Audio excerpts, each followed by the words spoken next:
चलो बच्चे, बात बंद करो बेटा, जरा जल्दी से बोर्ड पर देखो।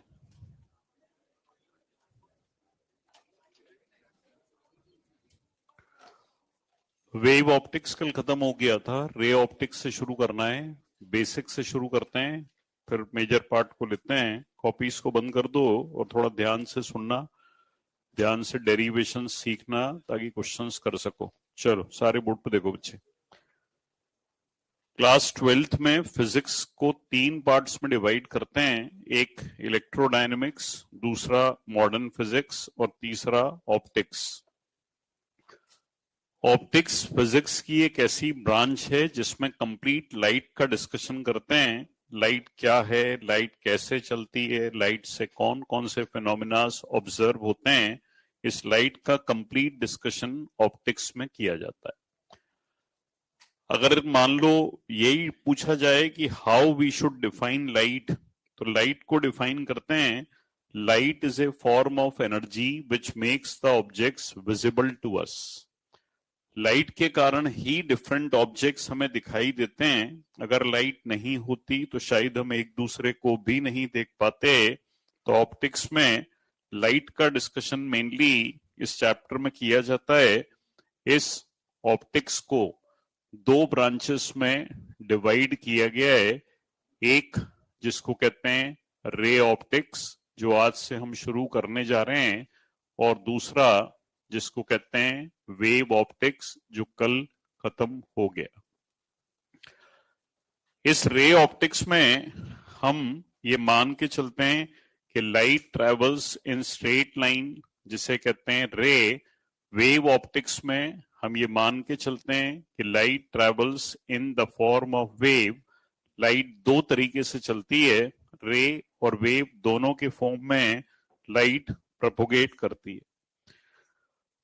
जब लाइट रे के फॉर्म में प्रोपोगेट करती है तो 2 फिनोमिनास एक्सप्लेन किए जाते हैं, phenomena of reflection, phenomena of refraction.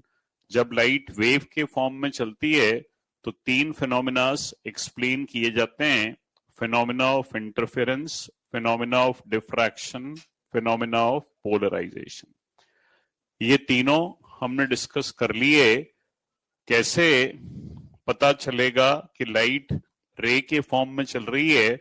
अगर लाइट की वेवलेंथ ऑब्स्टिकल के साइज से कम है तो हम ये कह सकते हैं कि लाइट रे के फॉर्म में चल रही है। इस रूम में ये जो बल्ब है, इससे जो लाइट एमिट हो रही है उसकी वेवलेंथ 3900 एंगस्ट्रॉम से 7800 एंगस्ट्रॉम के बीच में है, जिसको कहते हैं विजिबल लाइट। ये लाइट मुझसे आके टकराई, मैं एक ऑब्स्टिकल हूं। अगर मैं ऑब्स्टिकल हूं तो मेरी हाइट 5 फुट 10 इंच है। इसका मतलब ऑब्स्टिकल बड़ा है, वेवलेंथ छोटी है। जब कभी ऑब्स्टिकल बड़ा होता है तो हम ये कह सकते हैं कि लाइट रे के फॉर्म में प्रोपोगेट करती है। तो इस समय मैं ये एज्यूम करके चल सकता हूं कि लाइट रे के फॉर्म में मूव कर रही है। अगर लाइट रे के फॉर्म में मूव कर रही है तो 2 फिनोमिनास मुझे डिस्कस करने हैं। पहला कहलाता है फिनोमिना ऑफ रिफ्लेक्शन। इस रिफ्लेक्शन फिनोमिना में अगर एक सरफेस ले लिया जाए, इसके ऊपर एक लाइट रे इंसिडेंट हो। जब कभी किसी सरफेस पर लाइट रे इंसिडेंट होती है तो 3 पार्ट्स में डिवाइड होती है। कुछ पार्ट एब्जॉर्ब होता है, कुछ पार्ट ट्रांसमिट होता है, कुछ पार्ट उसी मीडियम में वापस लौट जाता है। सबसे बढ़िया एग्जाम्पल है विंडो में लगा हुआ ग्लास। उस ग्लास से बाहर का दिखाई देता है, दैट मीन्स ट्रांसमिशन होता है। उस ग्लास की अपनी कुछ थिकनेस है, अपनी कुछ थिकनेस होने की वजह से कुछ एनर्जी वो एब्जॉर्ब करता है। एब्जॉर्ब चीज दिखती नहीं है। जो बच्चा उस ग्लास के बिल्कुल पास में बैठा है उसे हल्की सी अपनी शैडो, परछाई भी दिखाई देती है। जो परछाई उसे दिखाई देती है, that is phenomena of reflection. IIT में पहला कंसेप्ट यूज में आया और वो था for maximum reflection we should polish the surface from one side. अगर किसी सरफेस से मैक्सिमम रिफ्लेक्शन चाहते हो तो सरफेस को एक तरफ से पॉलिश कर देना चाहिए। पॉलिश करने से ट्रांसमिशन बंद हो जाएगा। पहले जो एनर्जी 3 पार्ट्स में डिवाइड हो रही थी वो एनर्जी अब 2 पार्ट्स में डिवाइड होगी, जिसके कारण रिफ्लेक्शन बढ़ जाएगा। एग्जाम्पल सभी के घर पर है, दैट इज प्लेन मिरर। सुबह सुबह क्लास में जब आते हो तो रोज मिरर के सामने अपने आप को देखते हो। किसी दिन मिरर को पीछे से पलट के देखना तो उसके ऊपर रेड कलर की पॉलिश होती है। उस पॉलिश होने की वजह से ही आपको अपना चेहरा इतना ब्राइट दिखाई देता है। अगर पॉलिश नहीं होती तो वैसा एक ऑर्डिनरी ग्लास होता है। ऑर्डिनरी ग्लास से ट्रांसमिशन ज्यादा होता है, पॉलिश्ड ग्लास से रिफ्लेक्शन ज्यादा होता है, ऑर्डिनरी ग्लास से ट्रांसमिशन ज्यादा होता है। आज ही इसके ऊपर क्वेश्चन हमें करना है। तो ये एक इंपॉर्टेंट प्रॉपर्टी है कि for maximum reflection the surface should be polished from one side. जो लाइट रे सरफेस पे टकराई दैट इज इंसिडेंट रे, जो लाइट रे टकरा के लौटी दैट इज रिफ्लेक्टेड रे। जिस पॉइंट पे टकराई उस पॉइंट पे नॉर्मल। नॉर्मल का मतलब एक ऐसी लाइन जो सरफेस के साथ 90 का एंगल बनाए। एंगल्स हमेशा नॉर्मल से मेजर करते हैं, तो नॉर्मल और इंसिडेंट रे के बीच में बनने वाला angle is angle of incidence, और नॉर्मल और रिफ्लेक्टेड रे के बीच में बनने वाला angle is angle of reflection. तो ये बेसिक रिफ्लेक्शन का फिगर है। जहां कहीं रिफ्लेक्शन होगा उस समय या रिफ्लेक्शन को दो लॉज गवर्न करेंगे, जिन्हें लॉस ऑफ रिफ्लेक्शन के नाम से बताया जाता है। पहला जो क्वेश्चंस में काम आता है that is angle i equal to angle r. दूसरा जो कभी काम में नहीं आता that is all the three rays lie in the same plane. Three rays जो फिगर में बनी है, इंसिडेंट रे, रिफ्लेक्टेड रे और नॉर्मल। नॉर्मल को भी रे ही बोलते हैं। तो ये तीनों रेज सेम प्लेन में लाया करती हैं। आईआईटी 2008 में क्वेश्चन आया कि laws of reflection are valid for plane surface only, is this statement correct? दो तरीके के सरफेस होते हैं, एक प्लेन सरफेस और एक रफ सरफेस। प्लेन सरफेस पर लाइट रे इंसिडेंट होती है तो angle i equal to angle r obey करती है। स्फेरिकल सरफेस पर होते हैं तो angle i equal to angle r obey करती है। तो आईआईटी का वो स्टेटमेंट गलत था। Laws of reflection are valid for all types of surface. Plane surface पे भी एप्लीकेबल हैं और स्फेरिकल सरफेस पर भी एप्लीकेबल हैं। इस रिफ्लेक्शन की सिंपल लॉस के कंक्लूजन, पहला, जहां कहीं रिफ्लेक्शन होता है वेलोसिटी, फ्रीक्वेंसी और वेवलेंथ चेंज नहीं होते, इंटेंसिटी और एम्पलीट्यूड हमेशा कम हो जाते हैं। वेव ऑप्टिक्स में पढ़ा था, वेव थ्योरी में पढ़ते हो, इंटेंसिटी का formula energy propagating per unit area पर सेकेंड। जब लाइट रे किसी मीडियम से टकराकर वापस लौटती है तो कुछ एनर्जी सरफेस एब्जॉर्ब कर लेता है।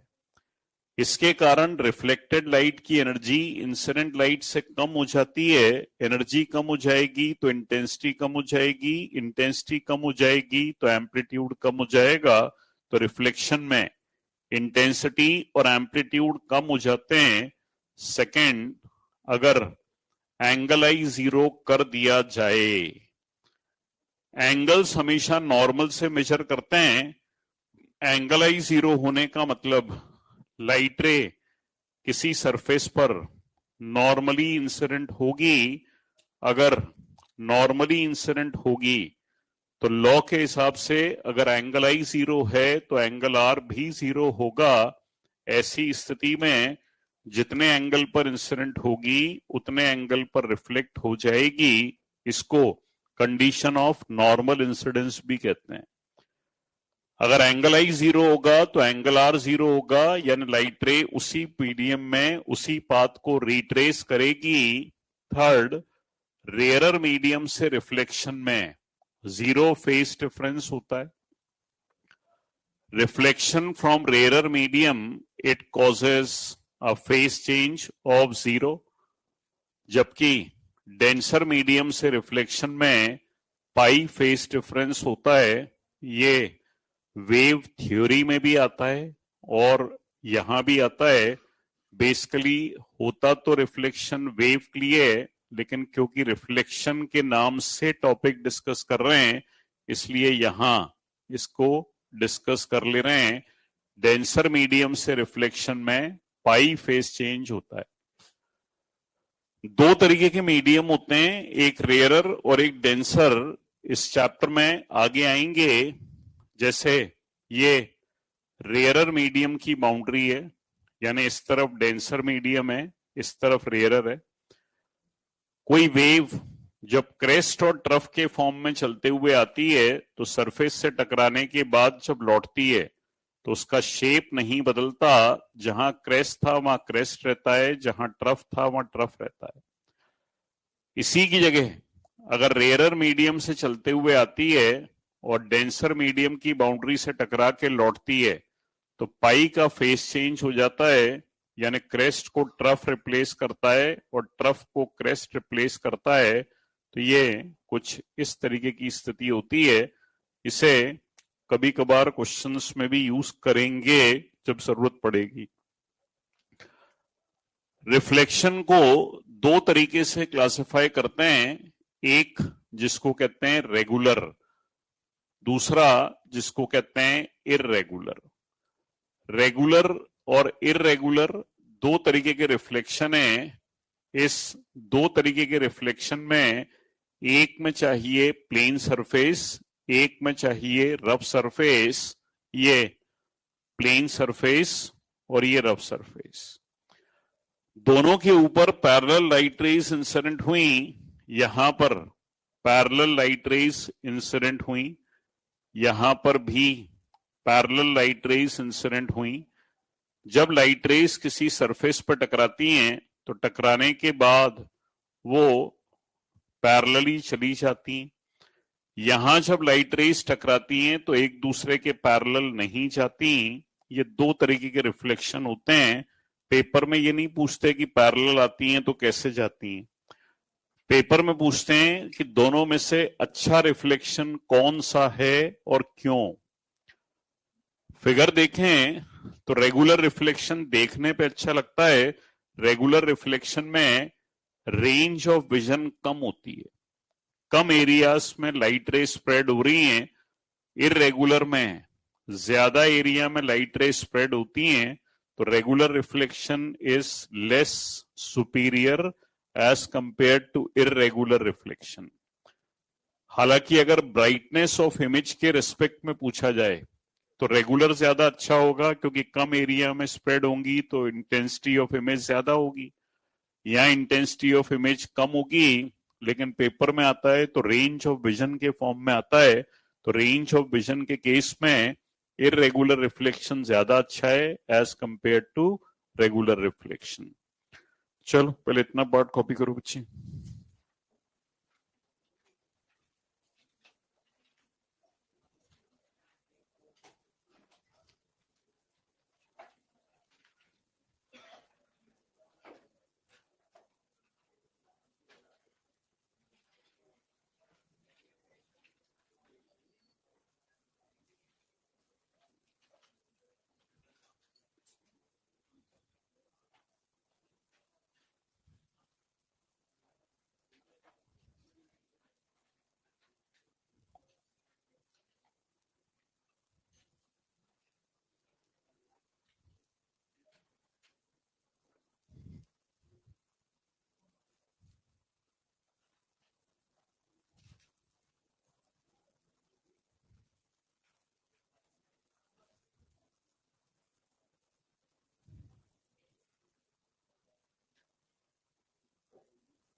Good morning.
लिख लिया?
चलो अब जरा सारे बोर्ड पर देखो। तो आज का मैं एक लास्ट पार्ट डिस्कस कराता हूं, उसके बाद फिर कुछ क्वेश्चंस आप करोगे, मेरा काम यहाँ खत्म हो जाएगा।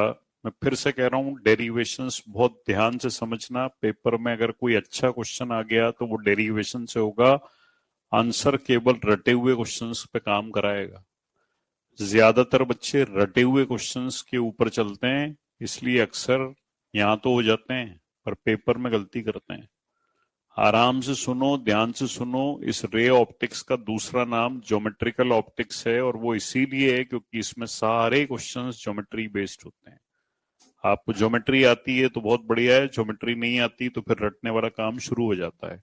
चलो जरा सारे बोर्ड पे सुनो, समझो, फिर क्वेश्चंस करोगे। इस चैप्टर में अगले 12 से 15 दिन तक रोज ये नाम चलेगा, इमेज। तो सबसे पहले इमेज होती क्या है वहां से चलते हैं। किसी सरफेस पर दो लाइट रेज इंसिडेंट हुई, एक लाइट रे ये, दूसरी लाइट रे ये। किसी सरफेस पर दो लाइट रेज इंसिडेंट हुई, ये वो दो लाइट रेज हैं। जिस पॉइंट पर इंसिडेंट हुई उस पॉइंट पर नॉर्मल ड्रॉ करें, नॉर्मल ड्रॉ करें, नॉर्मल ड्रॉ करें, नॉर्मल ड्रॉ करें, नॉर्मल ड्रॉ करें। जब नॉर्मल्स ड्रॉ कर दिए तो नॉर्मल और इंसिडेंट रे के बीच में बनने वाला एंगल एंगल ऑफ इंसिडेंस होता है। जितने एंगल पर इंसिडेंट होंगी उतने एंगल पर रिफ्लेक्ट हो जाएंगी। ये रिफ्लेक्ट हो गई, ये रिफ्लेक्ट हो गई। रिफ्लेक्शन के बाद अगर दोनों एक पॉइंट पर मिली तो जिस पॉइंट पर मिली उस पॉइंट को कहते हैं इमेज। उधर चलें। जब लाइट रे सरफेस पर इंसिडेंट हुई तो रिफ्लेक्ट हो गई, लाइट रे सरफेस पर इंसिडेंट होकर रिफ्लेक्ट हो गई। फिगर देख के समझ में आ रहा है कि दोनों लाइट रेज आगे जाके कहीं नहीं मिलेंगी। आगे जाके ना मिले तो पीछे बढ़ा देना चाहिए। दिस इज पीछे बढ़ाया एंड दिस इज ऑल्सो पीछे बढ़ाया। पीछे बढ़ाने पर जहां मिली that point is also given the name as image. Image दो तरीके की होती है, एक जिसको कहते हैं रियल और दूसरी जिसको कहते हैं वर्चुअल। रियल का मतलब होता है जिसमें दो रिफ्लेक्टेड रेज एक पॉइंट पर मिलें। वर्चुअल का मतलब होता है जिसमें दो रिफ्लेक्टेड वेव्स ऐसा लगे कि एक पॉइंट से आ रही हैं। That is the difference between both. तो रियल में the reflected rays meet at a point, virtual में they appear to come from a point. ये दोनों में डिफरेंस है। They appear to come from a point. Generally real image inverted बनती है, उल्टा बनती है। It is inverted with respect to object और generally virtual image, it is erect with respect to object. ये मैंने बोला जनरली 99.99% केसेस में तो ऐसा ही होता है, 0.01% एक्सेप्शन होते हैं जिसमें रियल इमेज इरेक्ट भी बन जाती है। वो एक्सेप्शन आएगा टेलीस्कोप में, माइक्रोस्कोप में, तब बात करेंगे। आज के बाद कभी भी किसी बच्चे से अगर ये पूछा जाए कि how you are going to differentiate between real and virtual, तो सबको एक ही डिफरेंस बोलना है। अगर रिफ्लेक्टेड रेज एक पॉइंट पर मिले तो रियल, पीछे बढ़ाने पर ऐसा लगे कि एक पॉइंट से आ रही हैं तो वर्चुअल। इसके अलावा जो बच्चे बोलना पसंद करते हैं वो ये, मिरर के सामने बनती है तो रियल। मिरर की तो बात ही नहीं हुई अभी शुरू। हम एक ऐसी डेफिनेशन तैयार कर रहे हैं जो मिरर पे भी एप्लीकेबल हो, लेंस पे भी हो, प्रिज्म पे भी हो, सब पर हो, और वहां ये डेफिनेशन कभी गलत नहीं होती। जिस दिन लेंस और मिरर कंबाइन होंगे, वैसे तो ये सब हट गया, पिछले साल नीट ने बहुत अच्छा काम किया, वैसे नीट सारे ही काम अच्छे करती है, वो सारे टफ टॉपिक हटाती चली जाती है और कुछ तो ऐसे टॉपिक हटा देती है कि जिसके बिना वास्तविकता में नीट होने ही नहीं चाहिए। लेकिन नीट को ये है कि भाई कोई भी स्टूडेंट जो तैयारी कर रहा है उसके ऊपर प्रेशर ना आए, तो ऐसे टॉपिक्स हटा दो जो उसके पूरे खानदान से कभी ना हो। लेंस और मिरर हटा दिया। पहले यहाँ के टीचर्स 3-3 4-4 दिन तक प्लेन मिरर हटाते थे, प्लेन मिरर पढ़ाते थे। नीट ने नवंबर में प्लेन मिरर हटा दिया। हटाओ, क्या डेविएशन बनाते रहते हो 2-2 3-3 मिरर से, हटा दो। बच्चा भी परेशान होता था। मेरे ख्याल से बायो में एक सर हैं, उन्होंने मुझे अभी 2-4 दिन पहले बोला था नर्वस सिस्टम या डाइजेस्टिव सिस्टम, कोई एक टॉपिक हटा दिया, डाइजेस्टिव सिस्टम, और जबकि बिना उसके मेडिकल की तैयारी नहीं हो सकती। तो नीट बहुत अच्छा काम करती है, भगवान इनको लंबी उम्र दे। ये सारे वो टॉपिक्स हटाती है जो किसी को समझ में नहीं आते, तो ये कहते हैं बेकार बच्चे को परेशान नहीं करो, आसान आसान। अब अभी मेरी बात हुई थी परसों संडे को नीट में, तो कह रहे थे अब हम सोच रहे हैं कि लेंस हटा दें। तो मैंने लेंस हटा दो, फिर अपन क्या पूछेंगे? सर कॉनकेव और कॉन्वेक्स मिरर की सोच रहे हैं, बस केवल वो रखेंगे तो कितना अच्छा हो जाएगा। अभी बात चल रही है, कमेटी बिठा रखी है, उसका मैं हेड हूं, तो वो रिकमेंडेशन देनी है। कुल मिला के क्या है, पेपर का लेवल गिरा रखा है, फिर भी हमारे बच्चे पता नहीं क्या कहाँ परेशान हो जाते हैं। पेपर इतना लल्लू कर रखा है कि पढ़ने वाला तो निकाल ले जा रहा है, लेकिन पता नहीं जो थोड़ा सा एक्स्ट्रा कॉन्फिडेंट है, जो लेस कॉन्फिडेंट है, वो दोनों मर रहे हैं। केवल एक वो बच्चा सक्सेसफुल हो रहा है जो बिल्कुल धीरे धीरे धीरे धीरे अपने टारगेट की तरफ चल रहा है। बाकी तो भगवान ही मालिक है कहाँ जा रहा है। यहाँ पर क्लासेस में तो ऐसे लगता है कि नहीं सारे टॉप कर जाएंगे, और वहां जाके ऐसे ढेर होते हैं, पेपर ऐसा करके आते हैं कि पता ही नहीं चलता क्या हुआ। तो इसलिए भैया बहुत ध्यान से सारी चीजों को पढ़ना। मैंने कल भी बोला था कि कहीं डाउट लगे तो पूछ लिया करो, क्योंकि जो डाउट है हो सकता है वही क्वेश्चन में आए।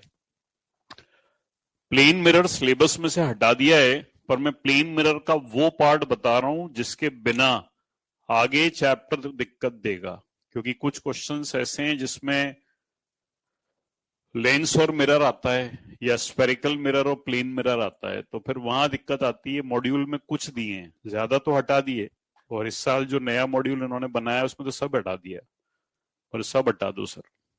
तो वो अपने यहाँ एक हटाने की टीम है, उसका काम है कि सारा सिलेबस हटा देना। एलन बहुत बड़ा सिस्टम है, इसमें क्या है सब चीजों की टीम है। जैसे डांस करने वालों की टीम अलग है, आपका रिजल्ट आएगा तो रिजल्ट अच्छा आता है तो डांस करने वाले आ जाते हैं। इसी तरीके से, हंस रहे हो आप, इसी तरीके से एक मिठाई खरीदने वालों की टीम है, वो केवल मिठाई खरीदने जाते हैं, उनका काम है मिठाई खरीद के लाएंगे, खुद खा लेंगे। पढ़ाने वालों की टीम अलग है, हम जैसे लोग जिनका काम केवल पढ़ाना है, अपना खून जलाना है। रिजल्ट हमारी वजह से आता है, लेकिन नाम हमारा कहीं नहीं आता। नाम लास्ट में क्या होता है कि हमारा कहीं नहीं आता। जब आपका भी जब रिजल्ट आता है तो उस रिजल्ट में जब सारा पेपर आप अच्छा कराते हो तो उसका क्रेडिट लास्ट में देना चाहिए टीचर को, लेकिन ना आप आते टीचर को देखने, आपको भी क्या है वो पैसे दिख रहे होते हैं।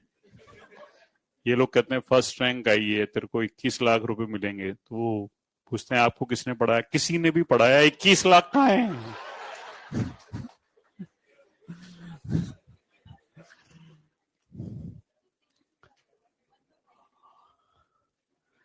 मैंने अपनी लाइफ में कम से कम नहीं तो शायद हर साल के हिसाब से 7 से 8 टॉपर निकाले हैं। लास्ट 2019 में निकाला था शोएब, उसके बाद से मैंने एंथूस पढ़ाना बंद कर दिया 2021 में, सॉरी। हर साल एंथूस से टॉपर आता है, फिक्स्ड है। अचीवर वाला कभी टॉप नहीं करता। एंथूस मैंने 2021 से पढ़ाना बंद कर दिया। हर साल एंथूस अच्छा वाला, सबसे अच्छा वाला मेरे पास आता है। फिर मैंने कहा 2021 के बाद वो शोएब का जब सिलेक्शन हुआ तो मैंने कहा यार ये क्या हुआ, वो तो जो नाम ही कहीं नहीं आया। तो मैंने कहा यार मैं नहीं पढ़ाऊंगा अब एंथूस। ये लोग ऊपर वाले बस मेरी एक ही बात सुनते हैं कि आप नहीं पढ़ाओगे तो हाँ हाँ ठीक है मत पढ़ाओ, बाकी नहीं सुनते। उस बैच में जो फर्स्ट रैंकर था वो तो गया 20th रैंक पे। जिसको फर्स्ट रैंकर हम सोच रहे थे कि ये आएगा, वो इतना कॉन्फिडेंट हो गया, मैं तू कौन, मैं, वो मर गया। शोएब पढ़ता ही कम था, बस केवल अपना क्लास में पढ़ा, मॉड्यूल हो गया। फर्स्ट रैंकर HCV करूंगा, वो वहां ढेर हो गया। ओवर कॉन्फिडेंस तो इस पेपर को बहुत ही अच्छे तरीके से निपटाती है। फिर मैंने कहा यार अब तो बस बहुत हो गया एंथूस। अभी 3 साल बाद एंथूस वालों को फिर मेरी याद आई। अभी इन्होंने हंगामा मचाया साकार में। एक टीचर गया, नाम था कोई राठौर, राठौर कोई, तो उन्होंने भगा दिया कि यार इसको पढ़ाने नहीं आता, दूसरा भेजो। फिर दूसरा गया, उसको भगा दिया कि इसको भी नहीं आता। फिर बात यह आई कि RJ सर जाएंगे थर्मल फिजिक्स पढ़ाने। मैंने मुझे माफ कर दो, मैं पढ़ा ही नहीं सकता, एंथूस नहीं पढ़ाऊंगा। सर वो बच्चे किसी और से पढ़ ही नहीं रहे। बहुत मुश्किल से 1 महीना निकाला थर्मल फिजिक्स। अच्छा, उनको पढ़ना भी मुझसे है और पढ़ना भी नहीं है।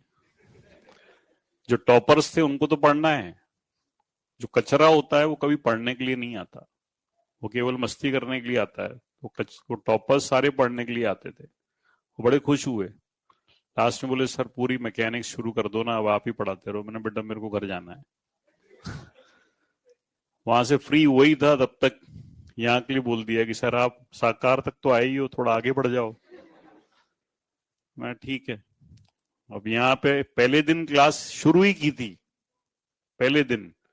तब तक वो हिंदी मीडियम में एक लड़का पहले दिन ही, सर थर्मल का टेस्ट है, अगली बार हमको थर्मल नहीं पढ़ाएंगे, आप बहुत अच्छी थर्मल पढ़ाते हो, मैंने इंस्टाग्राम पे वीडियो देखे थे। मैंने मेरी माँ बचा ले, मैं तो जल्दी से भागने के मूड में हूँ। तो मैंने कहा बेटा मेरे को भी नहीं आती थर्मल। सर झूठ बोलते हो। बेचारे बहुत अच्छे बच्चे हैं वो भी। नहीं मैं, अरे यार तुम मारोगे क्या मुझे। तो यहाँ क्या है, बच्चे बच्चे बेचारे बहुत सीधे हैं, लेकिन उनको क्या है शुरुआत में कौन ट्रेन करता है उसके ऊपर बहुत कुछ डिपेंड करता है। अगर बच्चे को पहले दिन से समझाया जाए कैसे पढ़ना है तो सिलेक्ट हो जाता है, आराम से हो जाता है। पेपर बहुत लल्लू है यार, मेरा बस चले तो मैं 2-4 बार टॉप कर दूं। अब तुम ध्यान से सीखना, मैं इतनी सारी बातें बोलता क्यों हूं, क्योंकि मुझे क्या है सिखाना है, मुझे रटाना नहीं है यार। तुम रटने में बिलीव करते हो, तुम बायो को फिजिक्स की तरीके से पढ़ते हो कि जो बायो में जैसे पढ़नी है वैसे ही फिजिक्स पढ़नी है। दोनों को पढ़ने का तरीका बिल्कुल अलग है। अब सुनना, मैं सिखाता हूं क्यों अलग है। मैं प्लेन मिरर की वो प्रॉपर्टीज सिखा रहा हूं जो आगे चैप्टर में काम आएंगी, पर ध्यान रखना कि प्लेन मिरर हट गया है। प्लेन मिरर से आज तक नीट में एक ही क्वेश्चन है, और वो एक ही क्वेश्चन एनसीईआरटी में दिया है। बस वो एक ही क्वेश्चन एनसीईआरटी में दिया है तो वही नीट में आ गया, और यहां प्लेन मिरर पे PhD कराते हैं। देखो, ये एक प्लेन मिरर है जिसका नाम सपोज M1 M2 है, इसके सामने एक ऑब्जेक्ट रख दिया, इस ऑब्जेक्ट से एक लाइट रे सरफेस पर नॉर्मली इंसिडेंट हुई, आज पड़ा, नॉर्मली इंसिडेंट होती है तो उसी रास्ते पर लौट जाती है। इस ऑब्जेक्ट से एक और लाइट रे सरफेस पर इंसिडेंट हुई, जिस पॉइंट पे इंसिडेंट हुई उस पॉइंट पे नॉर्मल, ये हो गया एंगल ऑफ इंसिडेंस। जितने एंगल पर इंसिडेंट होती है उतने एंगल पर वापस रिफ्लेक्ट होती है। Angle of incidence is equal to angle of reflection, angle i is equal to angle r. Figure देख के समझ में आ रहा है कि दो रिफ्लेक्टेड रेज आगे जाके कहीं नहीं मिलेंगी, आगे जाके ना मिले तो पीछे बढ़ाना चाहिए। दिस इज पीछे बढ़ाया एंड दिस इज ऑल्सो पीछे बढ़ाया। पीछे बढ़ाने पर जहां मिली उस पॉइंट पर इमेज बनी, पीछे बढ़ाने पर इमेज बनती है तो वर्चुअल होगी, वर्चुअल है तो इरेक्ट होगी। वर्चुअल और इरेक्ट दो बातें तो आ गई, बाकी दो बातें फिगर में मैथमेटिक्स से देखेंगे। इस एंगल का नाम मान लें 1, इस एंगल का नाम मान लें 2, इस एंगल का नाम मान लें 3, इस पॉइंट का नाम मान लें A, इस पॉइंट का नाम मान लें B। नॉर्मल सरफेस के साथ 90 का एंगल बनाता है, इस तरफ 90, इस तरफ 90। अगर I और R बराबर हैं तो 1 और 2 भी बराबर होना चाहिए। मैथमेटिक्स में एक स्ट्रेट लाइन जब दूसरी स्ट्रेट लाइन को कट करती है तो आमने सामने के एंगल्स बराबर होते हैं, जिसको वर्टिकली अपोजिट एंगल्स भी कहते हैं। तो 2 और 3 बराबर होंगे। 1 2 के बराबर है, 2 3 के बराबर है, तो 1 और 3 आपस में बराबर है। क्लास 9th, दो ट्राइंगल्स कॉन्ग्रुएंट होने के लिए तीन चीजें बराबर होना चाहिए। फिगर में एक ट्राइंगल OAB, दूसरा ट्राइंगल IAB। OAB IAB तीन चीजें बराबर देख रहे हैं। एंगल 1 बराबर एंगल 3, एक साइड कॉमन, एक एंगल 90। अगर तीन चीजें बराबर तो ट्राइंगल्स कॉन्ग्रुएंट, अगर ट्राइंगल्स कॉन्ग्रुएंट हैं तो उनकी करस्पॉन्डिंग साइड्स भी बराबर होना चाहिए। इस प्लेन मिरर की सबसे इंपॉर्टेंट प्रॉपर्टी है ये। इंपॉर्टेंट प्रॉपर्टी ये कहती है कि प्लेन मिरर के सामने जिस साइज का ऑब्जेक्ट रखते हैं उस साइज की इमेज बनती है, या प्लेन मिरर के सामने जितनी दूरी पर ऑब्जेक्ट रखते हैं उतनी दूरी पर इमेज बनती है। The image formed by a plane mirror is virtual, erect, same sized and at same distance behind the mirror. ये प्लेन मिरर की सबसे इंपॉर्टेंट प्रॉपर्टी है। इस प्रॉपर्टी के बाद सेकेंड प्रॉपर्टी पे चलें, दैट इज लीनियर मैग्निफिकेशन, जिसको M से लिखेंगे। मैग्निफिकेशन को डिफाइन करते हैं height of image by height of object, जिसे HI/HO से भी लिखते हैं। Height of image by height of object, that is HI/HO।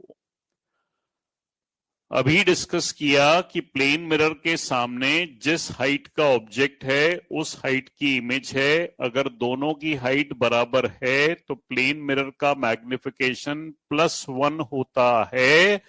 Plus sign erect nature को शो करता है।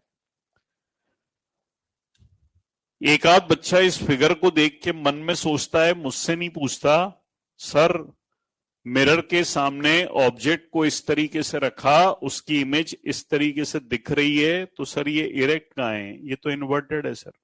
उल्टा है। ये एक प्लेन मिरर है, इस प्लेन मिरर के सामने सपोज एक ऑब्जेक्ट ये रखा है, इस ऑब्जेक्ट से एक लाइट रे गई, नॉर्मली इंसिडेंट हुई, उसी रास्ते पर लौट गई, दूसरी लाइट रे गई, किसी दूसरे पॉइंट पे टकराई, टकराने के बाद रिफ्लेक्ट हो गई। फिगर देख के समझ में आना चाहिए कि दो रिफ्लेक्टेड रेज आगे जाके कहीं नहीं मिलेंगी, इसलिए दोनों को पीछे बढ़ाएंगे। इसको पीछे बढ़ाया, इसको भी पीछे बढ़ाया, जहां मिली वहां इमेज बनी। यह है इरेक्ट, जो इस फिगर में दिख नहीं रही क्योंकि मिरर को मैंने हॉरिजॉन्टल रख दिया है। वर्टिकल रख दें तो साफ दिख रही है कि ऑब्जेक्ट के रेस्पेक्ट में इमेज सीधी है। ये +1 इरेक्ट नेचर को शो करता है।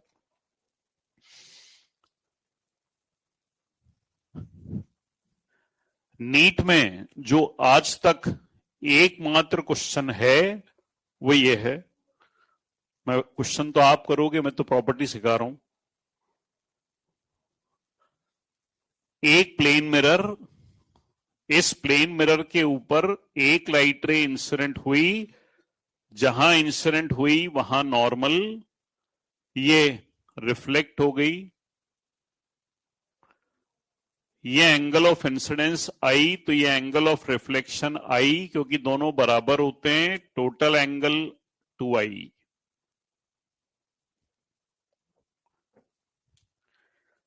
इस फिगर में मिरर को अपनी पोजीशन से रोटेट कर दें by some angle theta. Initial mirror ये था,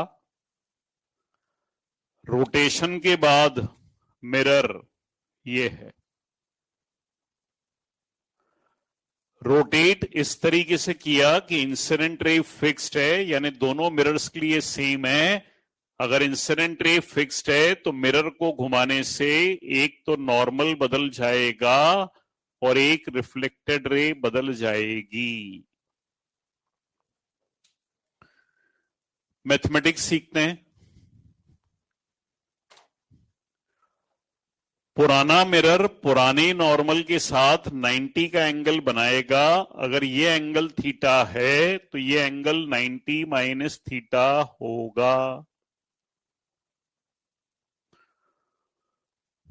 नया मिरर नए नॉर्मल के साथ 90 का एंगल बनाएगा। अगर ये 90 माइनस थीटा है तो बचा हुआ थीटा होना चाहिए।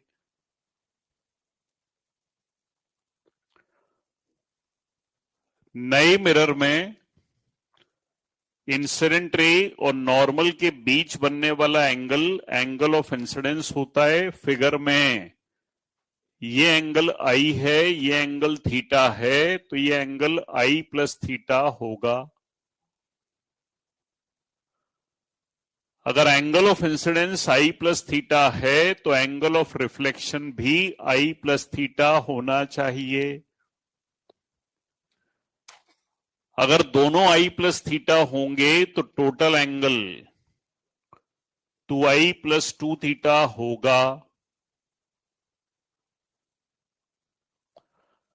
पहले टोटल एंगल था 2i, अब टोटल एंगल है 2i प्लस 2 थीटा। तो नए टोटल में से पुराने टोटल को सब्ट्रैक्ट कर दें तो 2i से 2i कट जाएगा, बचा 2 थीटा। पॉइंट ये बना, इंसिडेंट रे को फिक्स रखते हुए अगर प्लेन मिरर को थीटा एंगल से रोटेट करें तो रिफ्लेक्टेड रे 2 थीटा एंगल से रोटेट हो जाती है। नीट में क्वेश्चन यहां से, एनसीईआरटी में क्वेश्चन यहां से, बाकी कोई क्वेश्चन नहीं है।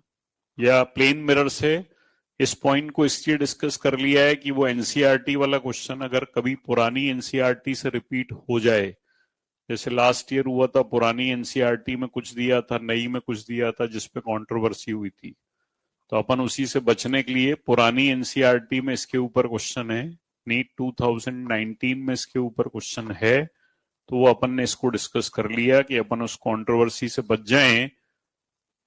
Fourth point day to day life में काम आता है, इसलिए उसको बताना जरूरी है। हो सकता है कि वहां से क्वेश्चन बने, उसके लिए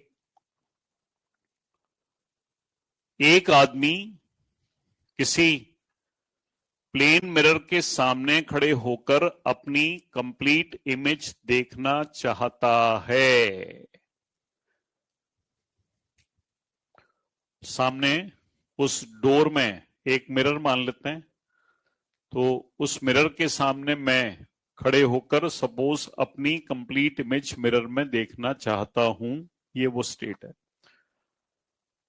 कंसेप्ट ये है कि किसी भी चीज को मिरर में देखना होता है तो उस ऑब्जेक्ट से लाइट रेज आती है, मिरर पे टकराती है, रिफ्लेक्ट होकर आंखों में आती है। जैसे मान लो मुझे उस मिरर में लास्ट बेंच पर बैठे हुए स्टूडेंट को देखना है, तो वो ऑब्जेक्ट है, उससे लाइट रेज आएगी, मिरर पे टकराएगी, रिफ्लेक्ट होकर मेरी आंखों में आएगी, तो मुझे वो ऑब्जेक्ट दिखाई देगा।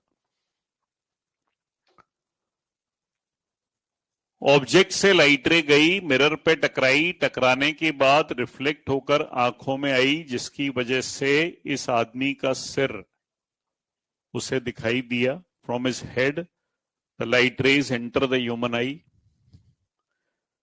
पैरों से लाइट रेज आएगी, मिरर पे टकराएगी, टकराने के बाद रिफ्लेक्ट होकर आंखों में आएगी। From his legs the light रे enter the human I. Figure से ये इंसिडेंट रे, ये रिफ्लेक्टेड रे, तो बीच में आया नॉर्मल। ये इंसिडेंट रे, ये रिफ्लेक्टेड रे, तो बीच में आया नॉर्मल।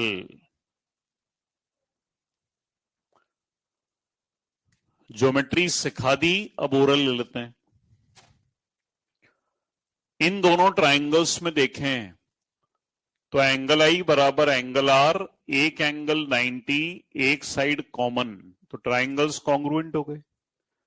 अगर ट्राइंगल्स कॉन्ग्रुएंट हैं तो उनके करस्पॉन्डिंग पार्ट्स इक्वल हैं। AP should be equal to PE should be equal to half AE। ये साइड 10, तो ये भी 10, पूरा हो गया 20, तो 10 बराबर 20 का आधा। नीचे वाले दो ट्राइंगल्स में भी सेम चीज, एंगल आई बराबर एंगल आर, एक साइड कॉमन, एक एंगल 90, ट्राइंगल्स कॉन्ग्रुएंट, तो EQ बराबर QB बराबर हाफ EB। मुझे ज्योमेट्री से CD निकालना है, तो मैं CD को लिख सकता हूं PQ के बराबर, तो CD should be written as PQ, और PQ को लिखेंगे PE प्लस EQ। PE को लिख दें हाफ AE, और EQ को लिख दें हाफ EB। हाफ कॉमन ले लें, फिगर से AE plus EB, this is AB। ये फाइनल रिजल्ट हो गया, जिसके ऊपर 4 पॉइंट्स बनेंगे। अगर किसी व्यक्ति को अपनी कंप्लीट इमेज प्लेन मिरर के सामने देखना है, तो प्लेन मिरर की लेंथ आदमी की हाइट की आधी होना चाहिए।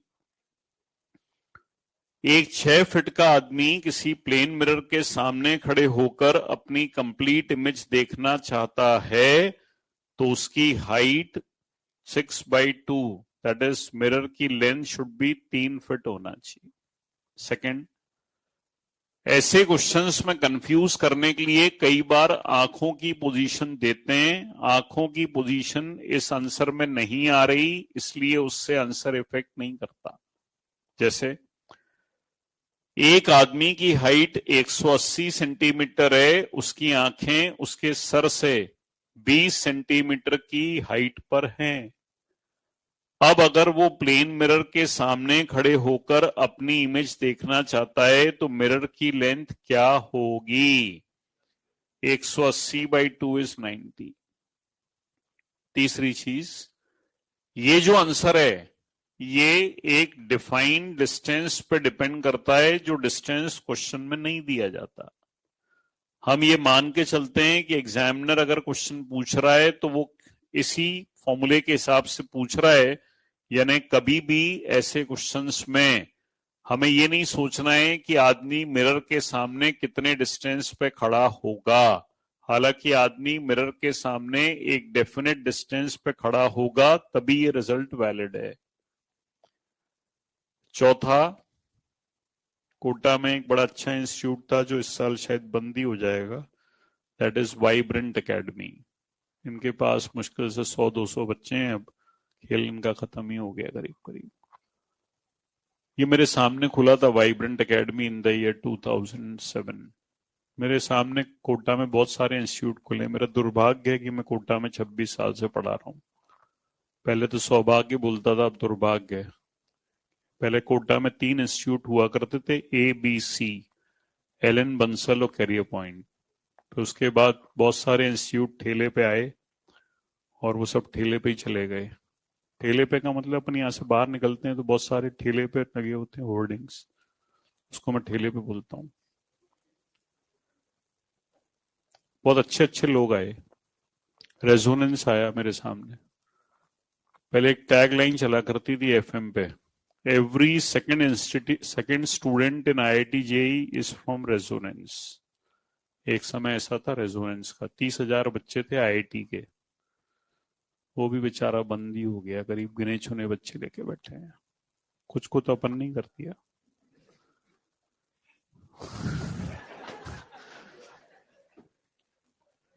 हालांकि this is not a point two laugh, मतलब मुझे तो खैर बहुत नहीं, बिजनेस तो क्या है, एथिक्स है एक्चुअली।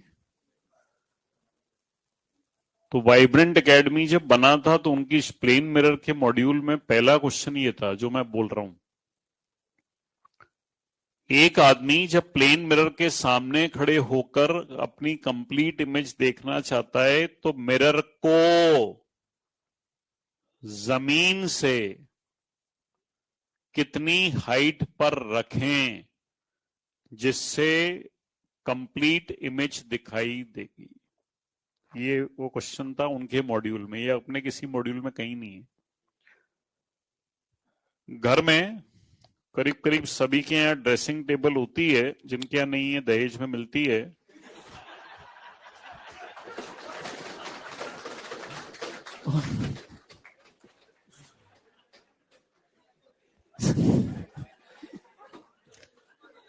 हाँ जी, मैं तुमको नहीं मिल रही?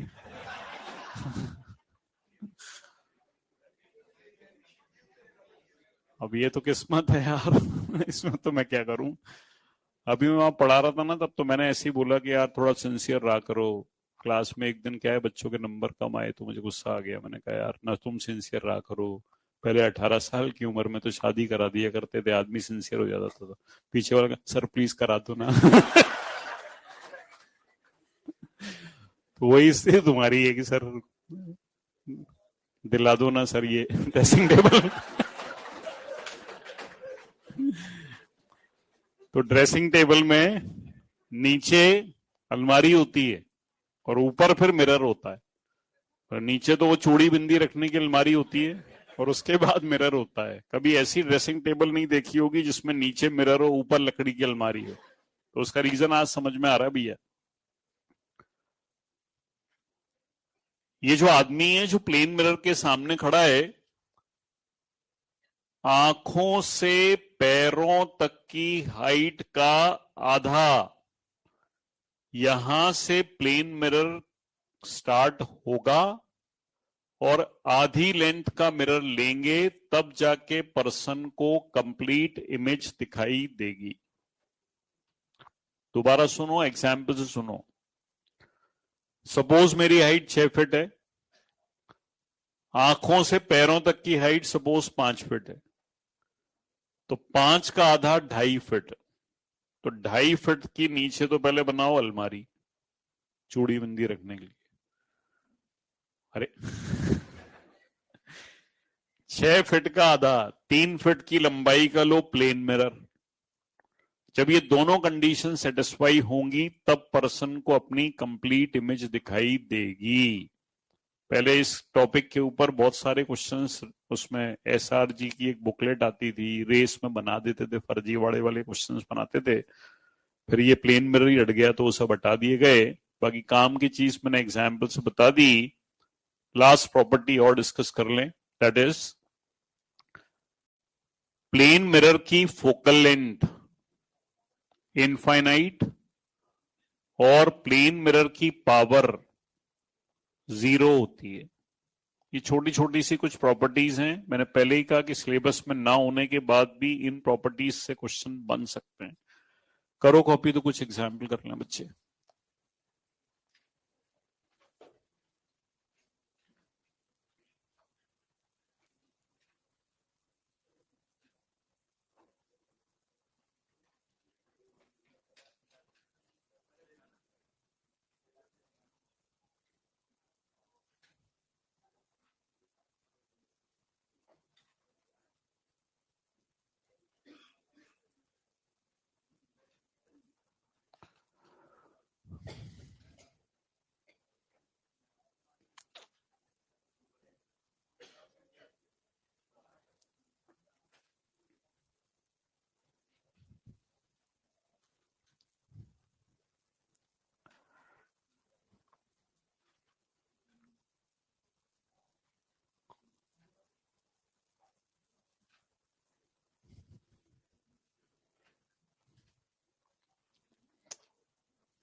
अच्छा, आज मॉड्यूल भी डिस्कस करना था, एक्सरसाइज 1 कर लिया आपने?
चलो जरा मॉड्यूल निकाल लेना, तो मॉड्यूल डिस्कस कर लेते हैं एक्सरसाइज 1, ताकि जिसके कोई डाउट्स हैं तो वो खत्म करें। अगले टर्न पे एक्सरसाइज 2 और 3 करके लाना बच्चे।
शुरू करें।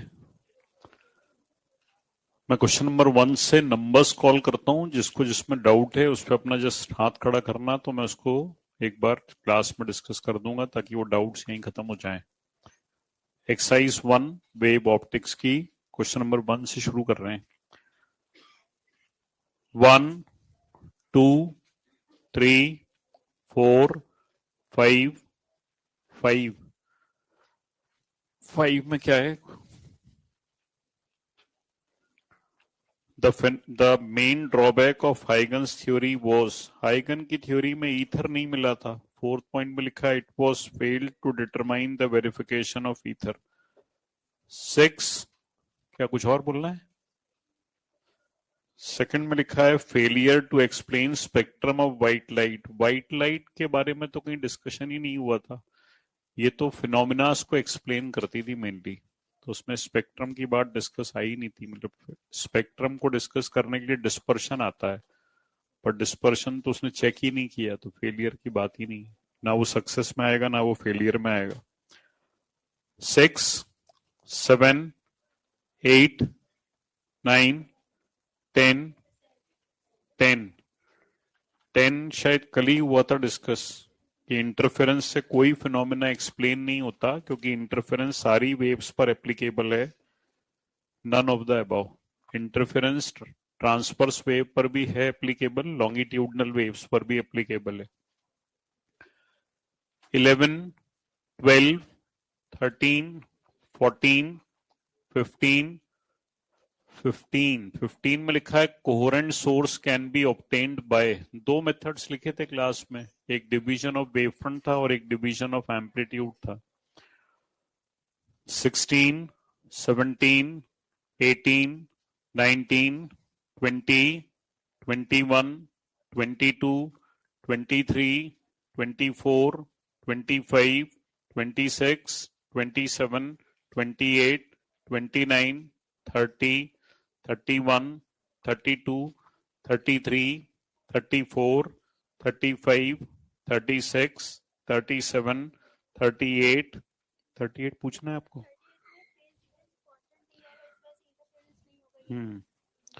39 40 41 42 43 44 45 46 47 48 49 49 में लिखा है इंटेंसिटी का फॉर्मूला है बेटा,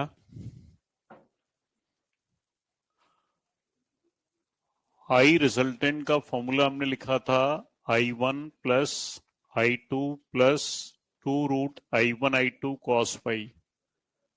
क्वेश्चन में लिखा है अगर दोनों वेव्स की इंटेंसिटी आई ले लें तो रिजल्टेंट का फॉर्मूला क्या बन जाएगा? 2i कॉमन ले लो, 2i into 1 plus cos phi. 50 51 52 53 54 55 56 57 58 59 60 61, 62, 63, 64, 65, 66, 67, 68, 69, 70, 71, 72, 73, 74, 75, 76, 77, 78, 79, 80, 81, 82, 83, 84, 85, 86, 87, 88, 89, 89 का option third. Fraunhofer single slit diffraction में अगर स्लिट विड्थ को लैम्डा के बराबर कर दें, फॉर्मूला होता है डी साइन थीटा बराबर एन लैम्डा। अगर डी को लैम्डा के बराबर कर दें, उस सेंटर के लिए एन की वैल्यू 1, तो साइन थीटा बराबर 1, थीटा बराबर प्लस माइनस 90। ठीक है, 90, 91, 92, 93, 94, 95, 96, 97, 98, 99, 100, 101, 102, 103, 104, 105, 106, 107, 108, 109, 110, 111, 112, 113, 14, 15, 16, 17, 18, हाँ जी 117। मैं 17 और 19 दोनों बताता हूं, दोनों का आंसर सेम है। क्लास में डिस्कस ये किया था कि जब कभी लाइट एनालाइजर से क्रॉस करती है तो एक रोटेशन में अगर इंटेंसिटी 2 बार मैक्सिमम और 2 बार मिनिमम आती है तो वो पोलराइज लाइट होती है, 2 मैक्सिमास और 2 मिनिमास।